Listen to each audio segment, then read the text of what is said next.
السلام عليكم. نحن دابا في مقبرة الغفران اللي معروفة بمدينة الدار البيضاء، وهي اللي كاينه باقا هي مقبرة الرحمة اللي كيدفن فيها الناس.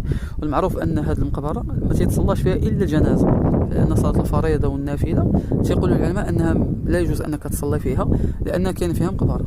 فكاين هنا جوج حديثين اللي غادي نعطيك. الحديث الاول هو ديال ان من صلى عليها كان له قيراط جبل الحسنات، واللي تبع جنازة كان له قيراط اخر. الحديث الثاني هو اللي قال النبي صلى الله عليه وسلم سول الصحابة: من اصبح منكم اليوم صائما، من اطعم اليوم منكم مسكينا، من عاد منكم اليوم مريضا، ومن صلى على جنازة. كان ابو بكر يقول: انا يا رسول الله. فهنا عندك شو ديال الاجر. فإلا بغيتي تظفر بهذا الاجر، حاول انك تجي قبل صلاه الظهر بساعه، تصلي على الناس هنا تيجيو على اللي ماتوا، تصلي عليهم هنا، تاخذ الحسنات ديالك وتبقى تاخذهم. ومنين تسالي شحال ما جاتك من جنازه، منين تسالي تمشي للجامع اللي كاين حدا الدخله ديال الباب، تصلي على جنائز اللي تيجيو حتى هما في صلاه الظهر، تيصلوا عليهم، تيكونوا جوج ثلاثه اربعه، عندك 4 القرارات. ومنين تسالي سير درك الفريضه.